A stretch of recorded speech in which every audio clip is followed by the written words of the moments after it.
Diskusi Edis TV dengan Ustadz Muda dalam video berikut ini, sejak awal bukan dialog pencarian kebenaran, tapi panggung telanjang dari satu masalah klasik. Iman yang rapuh selalu panik ketika dipaksa menjelaskan dirinya sendiri. Ketika argumen habis, suara ditinggikan. Ketika data diminta, emosi yang ditawarkan.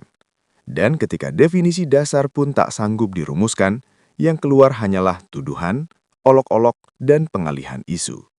Disinilah kita melihat satu ironi besar. Orang yang paling sering berteriak, "Jangan hina agama saya," justru tak pernah siap mempertanggungjawabkan klaim agamanya sendiri secara rasional. Adam, kamu mau nyalakan kamera nggak? Kalau kamu udah ketakutan, silakan kamu pakai rok gitu, pakai rok mini. Dan jenengan ini kok selalu bahas agama, apa tujuannya? Apa ingin memprovokasi umat Islam? Adam, Ya. kan saya sudah bilang berkali-kali Adam, seandainya agama kamu itu berhenti bahas agama lain, maka saya juga akan berhenti bahas agamamu. Masalahnya yang mulai-mulai bahas agama lain itu agamamu. Siapa yang bahas agamamu itu siapa? Tunjukkan datanya kepada saya. Adam, Al-Qur'anmu itu membahas imannya agama lain nggak? Oh iya, tuh. Nah, giliran dibahas kok kamu langsung nangis. Masa saya merespon isi Qur'anmu kok kamu langsung nangis? Gimana sih? Ada. Responan Anda itu responan yang remeh-temeh, alias tidak berdata. Responan yang remeh-temeh. Kalau remeh-temeh tidak mungkin orang-orang muslim berbondong-bondong meninggalkan agama Islam karena nonton channel ini. Gimana ada? Jangan menghayal Bang Edis. Ada, kamu itu dari dulu, kamu itu kalau nggak ngehalu, terus bohong. Kemarin kamu bilang, kalau misalnya Edis membeli rumah Apologet, saya lompat dari Monas. Sekarang kau nggak lompat dari Monas. Terus, kau bahas lagi, kalau misalnya Edis mengatakan sesuatu gini tidak benar, saya lompat dari Monas. Kau nggak lompat dari Monas. Saya tidak pernah mengatakan seperti itu, Bang Edis. Saya tidak pernah mengatakan seperti itu. Masih ada videonya. Tunjukkan kepada saya. Ditunjukkan juga nanti kamu ngeles. Udah ditunjukkan juga nanti kamu ngeles. Ini aja Adam. Saya pengen kamu malam ini mengeluarkan sebuah statement atau membahas tema yang paling kamu kuasai. Apa yang mau kamu bahas? Oke, saya mau tanya ke Bang Edis terkait masalah ketuhanan. Gimana? Itu lagi yang kau bahas. Gak bosan-bosan kau ketuhanan itu. Coba jelasin sama saya, apa ketuhanan itu? Tuhan itu adalah sesuatu tempat bersandarnya kita kepadanya. Suatu tempat bersandar. Sesuatu sebentar. Tuhan itu menggantungkan semua pada dirinya. Tuhan itu tempat bersandar. Bukan Tuhan yang digantungkan. Ya berarti kursi dong. Bersandar. Tempat meminta. Kukira jenengan cerdas Bang Edis, ternyata kayak ngate kalah. Loh. Salah sih kamu? Kan kamu bilang Tuhan tempat bersandar. Ya berarti itu kursi bersandar. Udah Bang Edis, kalau sekarang saya tanya sama kamu, kapan kamu bersandar kepada Allah? Gimana caranya kamu bersandar kepada Allah? Inna salati wa nusuki wa mahyaya wa mamati lillahi rabbil alamin. Mulailah kamu ngomong gak jelas. Adam, kamu bilang sebentar, coba kamu jelasin dulu sama saya. Gini, masalahnya ngobrol sama kamu ini gak nyambung. Gini, oh Tuhan yang kamu maksud di situ adalah Allah, adalah tempat bersandar. Sekarang mau saya tunjuk sama kamu. Mana yang lebih realistis? Kamu bersandar di tembok belakangmu itu apa kamu bersandar sama Allah? Coba mana? Mana yang benar? Mana yang fakta? Kamu bersandar di kursi belakangmu, tembok belakangmu, atau kamu bersandar kepada Allah? Bersandar bukan berarti secara lugawi. Paham dan dari saya. Beda, apa saya maksudnya ini bersandar? sedang Apa maksudnya bersandar di situ? Bentar. Saya ini bukan berbicara dengan ternyata saya ini Udah bukan mulai berbicara pening dengan Bang dia. Edi. Udah mulai pening dia. Bersandar apa bersandar? Coba yang ngomong bersandar apa? Bersandar itu menggantungkan semua harapannya kepadanya. Menggantungkan semua harapan. Contohnya, misalnya, harapan apa yang kamu Semisal gantungkan? kita menginginkan cita-cita yang tinggi, ingin jadi presiden, kita ingin menjadi menteri. Enggak, yang misal realistis ini ya. saja, yang kamu harapkan, yang kamu gantungkan sama Allah apa? Setahu saya kalau menggantungkan Ya, itu salah satu. jemuran ini. Ini hanger nih, nah ini tempat menggantungkan ini. Kamu gantungkan Oke. doa apanya kau gantungkan sama Allah itu apa? Coba. Hanger itu tempat Terus, menggantungkan. Iya, Tuhan Bang Edi digantung apa tidak? Hah? Aduh. Oke, baik. Ada kamu bertanya, baik. Saya jawab. Bedanya orang Kristen kalau ditanya, dijawab pertanyaan itu. Kalau kalian ditanya pertanyaan itu, muter-muter kalian. Nih, kamu bertanya kepada saya. Tuhannya Bang Edis yang kau maksud di situ adalah Yesus. Digantung atau betul? Saya jawab, betul Adam. Betul.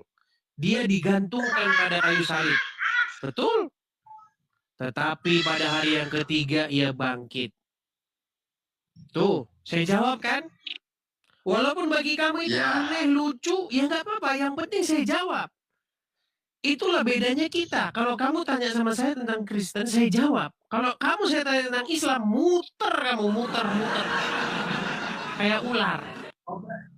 Berarti Tuhan Bang Edi sini digantung ya, bukan tempat bergantung, tapi Tuhannya yang digantung. Tempat bergantung itu gimana maksudmu? Tempat memohon berdoa kepadanya. Oh ya Saya jelas pakai lah, bahasa ya yang jelas. Banyak orang Kristen.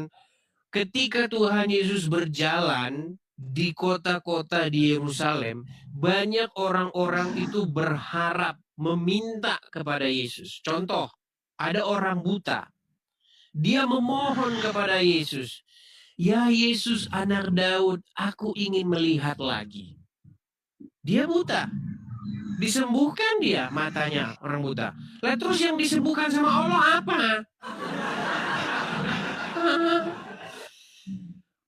Adam, Allah itu tiada lain, tiada bukan adalah figur hayalannya Muhammad. Coba sekarang gini aja. Kamu pernah nggak atau tunjukkan satu literasi di dalam Al-Quran bahwa Allah pernah melakukan mujizat atau Muhammad pernah melakukan mujizat? Pernah nggak? banyak sekali Ya, mujizat sebutin Nabi satu. Muhammad SAW. Sebutkan satu. Salah satunya bisa menyembuhkan sahabat yang terluka di kala itu. Mana? Ya, di dalam hadis Sumber rujukannya Rasulullah mana? SAW. Sumber rujukannya mana? Dalam hadis Imam Bukhari. Oh, tidak salah dalam hadis Imam Bukhari. Mana? Kemudian Sakit apa? Rasulullah itu- Satu itu jangan yang lain, satu itu dulu. Apa yang disembuhkan oleh Muhammad? Mata sahabat itu copot. Ya, copot oleh Nabi Muhammad SAW. Mulai ngarang dia. Mulai ngarang beribadah. Iya mana? Tunjukin sama saya. Tunjukin sama saya hadisnya. Masalahnya artinya satu Bang Edi, saya tidak bisa menunjukkan data. Adam, di dalam Qur'anmu ada satu ayat. Mereka bertanya kepadamu tentang mujizat. Katakanlah, sesungguhnya aku adalah orang-orang yang menunggu. Muhammad itu tidak punya mujizat, Adam. Halu aja kamu itu, halu.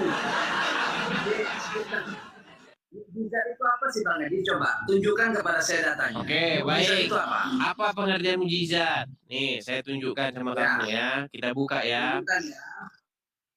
Kita ngobrol santai tanpa Mujizat. caci maki ya. Oke. Adalah Baca. Oke. Mujizat adalah perkara, kejadian, atau peristiwa luar biasa di luar kemampuan manusia dan hukum alam. Itu pengertian mujizat. Terus, Contoh. terus, jangan dipotong, terus, baca. Jangan dipotong. Ya ini pengertian mujizat. Mujizat adalah suatu peristiwa yang melawan hukum alam, yang luar biasa, yang supranatural. Contoh, saya kasih contoh, misalnya Loh, kok terus baca dulu. terus yang masuk jurang lah. Nah, terus baca sekarang dulu. Terus baca dulu gimana sih Adam? Mujizat adalah peristiwa luar biasa. Peristiwa yang di luar hukum alam. Contoh misalnya, ketika ada orang buta datang kepada Yesus. Dia buta sejak lahir. Kemudian Tuhan Yesus membuat matanya itu bisa melihat. Nah itu yang disebut dengan mujizat. Nah, kalau mujizatnya Muhammad itu ya, dia sanggup menggauli 30 wanita. Nah, itu mujizat Muhammad.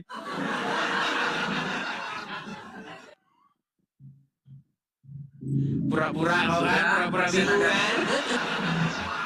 Betul nggak? Sekarang saya tanya, betul nggak Muhammad itu memiliki kekuatan seksual setara dengan 30 laki-laki? Boleh saya tanggapi? Enggak, jangan kau berbelit kalau ditanya. Kau kalau nanya sama saya, ini sebenarnya nggak Tuhanmu digantung? Saya jawab betul Yesus itu digantung, betul di atas kayu salib. Kenapa kau muter-muter? Sekarang saya tanya, betul nggak Muhammad, Tuhanmu memiliki kekuatan setara dengan 30 pria dalam hal urusan ranjang? Oke, sebelum saya menjawab pertanyaan Bang Edis, saya Kalau ditanya, kalau ditanya mereka, ada kau jawab dulu itu, betul atau tidak bahwa Muhammad memiliki kekuatan setara dengan 30 pria dalam hal urusan ranjang? Tidak betul. Baik, saya tunjukkan hadisnya sama kami ya. Saya tunjukkan hadisnya.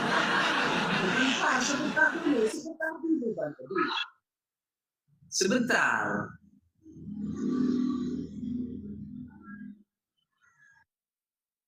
Udah pura-pura lari dia kan.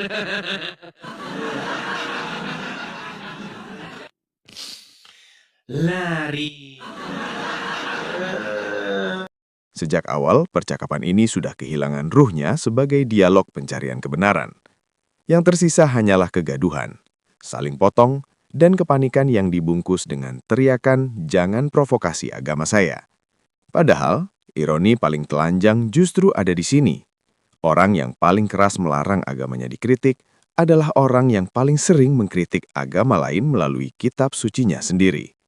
Di titik itu saja sebenarnya diskusi ini sudah memperlihatkan masalah utamanya. Bukan soal iman siapa yang benar, tapi siapa yang siap bertanggung jawab atas klaim imannya sendiri. Narasi ini memperlihatkan satu pola yang terus berulang. Ketika pertanyaan menyentuh inti ajaran, jawabannya menguap menjadi emosi. Ketika diminta data, yang muncul justru tuduhan, ejekan, dan pengalihan isu. Ini bukan debat teologi. Ini pertunjukan refleks defensif dari iman yang tak pernah dilatih berpikir. Pertanyaan tentang tujuan membahas agama lain sebenarnya sederhana.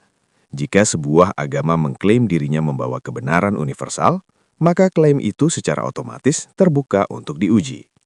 Tidak ada kebenaran yang berhak atas kekebalan kritik. Maka menjadi lucu ketika satu pihak merasa sah membahas iman orang lain melalui kitab sucinya, tetapi langsung menuduh provokasi saat isi kitabnya sendiri dibedah. Lebih ironis lagi ketika masuk ke wilayah ketuhanan. Tuhan adalah tempat bersandar.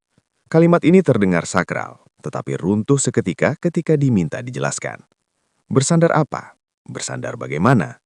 Dalam bentuk apa? Jawaban yang muncul justru berputar-putar. meloncat dari makna simbolik ke harfiah, lalu kembali kabur. Ini bukan kedalaman spiritual, ini kekacauan konsep. Ketika perbandingan sederhana diajukan antara bersandar pada tembok nyata atau bersandar pada Tuhan yang tak terindera, yang muncul bukan penjelasan filosofis, melainkan kemarahan. Padahal jika Tuhan memang diyakini sebagai realitas tertinggi, seharusnya pertanyaan semacam itu justru menjadi kesempatan untuk memperjelas, bukan menghindar. Ketidakmampuan menjelaskan konsep dasar ketuhanan menunjukkan satu hal pahit. Iman itu dihafal, bukan dipahami. Diskusi kemudian terjerembab ke permainan kata. Bersandar, bergantung, menggantung. Semua dipelintir menjadi ejekan linguistik, sementara substansi luput dibahas. Namun menariknya ketika Yesus disebut digantung, jawabannya tegas dan konsisten. Ya, disalib. Ya, mati. Ya, bangkit. Tidak ada muter-muter. Terlepas percaya atau tidak, itu konsisten dengan doktrinnya. Sebaliknya, ketika konsep menggantungkan harapan kepada Allah diuji, tidak ada satupun contoh konkret yang bisa dijelaskan tanpa kembali ke metafora kosong. Disinilah terlihat perbedaan mencolok antara doktrin yang siap diuji dengan doktrin yang hanya hidup dalam slogan. Puncak keruntuhan terlihat saat pembahasan mujizat. Mujizat didefinisikan dengan benar, peristiwa supranatural yang melawan hukum alam. Definisi ini diterima bersama. Tetapi ketika diminta satu contoh mujizat Muhammad yang jelas, spesifik dan bersumber, jawabannya ragu, tidak pasti, lalu berakhir dengan pengakuan tidak bisa menunjukkan data. Yang lebih fatal, kitab sucinya sendiri justru memuat pernyataan bahwa Muhammad tidak diberi mujizat seperti nabi-nabi sebelumnya. Ini bukan tafsir lawan, ini teks internal.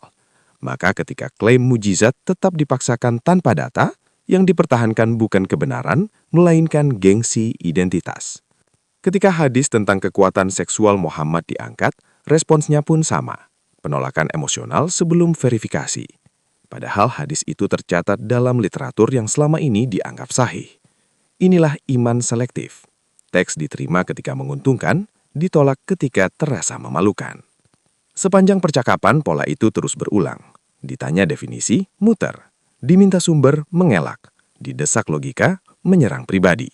Ini bukan kekalahan debat. Ini kekalahan epistemik. Kekalahan cara berpikir. Diskusi ini tidak sedang meruntuhkan satu agama. Diskusi ini sedang membuka topok cara beragama yang malas berpikir, tapi agresif membela diri. Ketika iman hanya bertahan lewat teriakan, ketika konsep dasar tak bisa dijelaskan tanpa emosi, dan ketika kitab sendiri menjadi saksi yang memberatkan, maka masalahnya bukan pada siapa yang menghina. Masalahnya ada pada satu pertanyaan yang terlalu jarang berani diajukan. Apakah yang kamu bela itu kebenaran? Atau hanya identitas yang kamu warisi tanpa pernah kamu pahami? Dan ketika pertanyaan itu muncul, seringkali perdebatan selesai, bukan karena lawan kalah, tapi karena ilusi mulai retak.